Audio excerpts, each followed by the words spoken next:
let's talk about something nobody wants to admit out loud.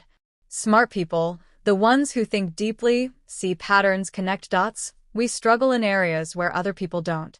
And it's not because we're broken. It's because the world wasn't built for the way our minds work.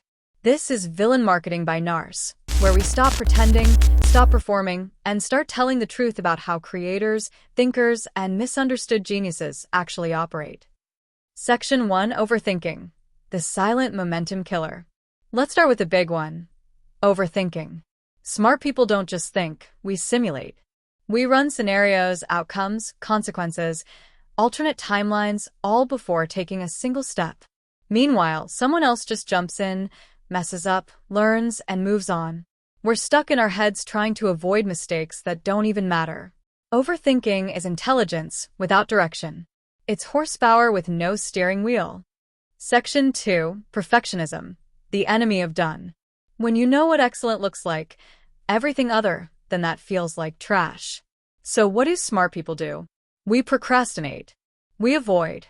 We wait for the perfect moment that never comes. Perfectionism is just fear wearing a fancy outfit. It's fear of being seen trying, fear of being seen failing, fear of being seen as anything less than the smart one. But here's the truth: done beats perfect. Every single time. Section 3: Asymmetrical skill sets, the myth of universal competence. People think intelligence is a universal cheat code. Like if you're smart, you should be good at everything. Nope. You can be a genius at strategy and still forget where you put your keys. You can be a creative powerhouse and still struggle with basic routines. You can be emotionally perceptive and still suck at conflict. Smart doesn't mean balanced. Smart means specialized. And specialization always comes with blind spots. Section 4: Emotional sensitivity, the hidden weight. Let me say this clearly. A lot of smart people feel deeply. We notice tone shifts, micro-expressions, energy changes, unspoken tension. That sensitivity is a superpower, but it's also exhausting. You're not dramatic. You're not too much. You're just tuned into frequencies other people don't hear. Section 5: Low tolerance for boredom, the misdiagnosed laziness. Smart people aren't lazy. We're understimulated. Give us a challenge? We're unstoppable. Give us repetitive tasks? We're suddenly unmotivated. It's not a character flaw. It's a wiring issue. Your brain wants novelty, complexity, and meaning, not busywork. Section 6: Identity tied to being smart. If your whole life people told you, you're so smart, then guess what? Your entire identity becomes performance-based. So when you don't understand something immediately, you panic. You shut down. You avoid it. Because if you're not smart, then who are you?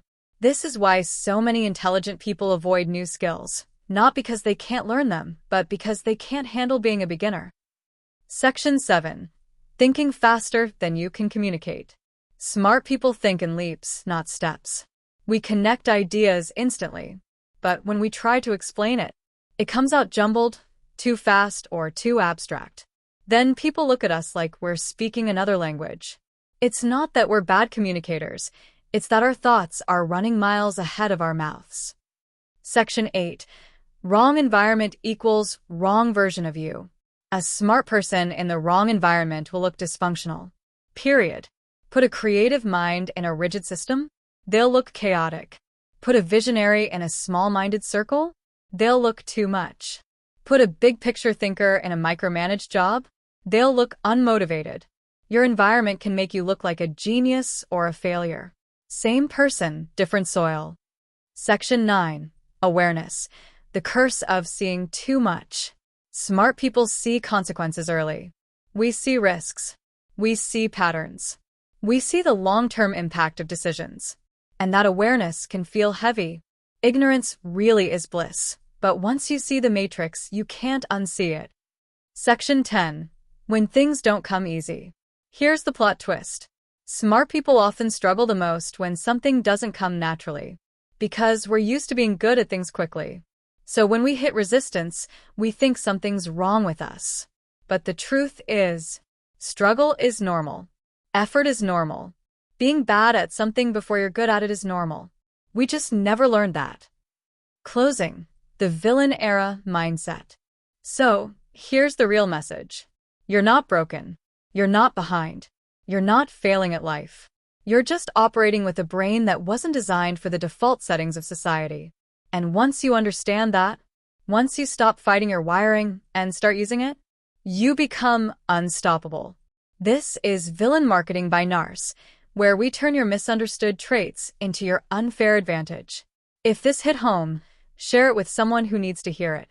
And if you're ready to build a brand, a business, or a life that actually fits the way your mind works, stick around.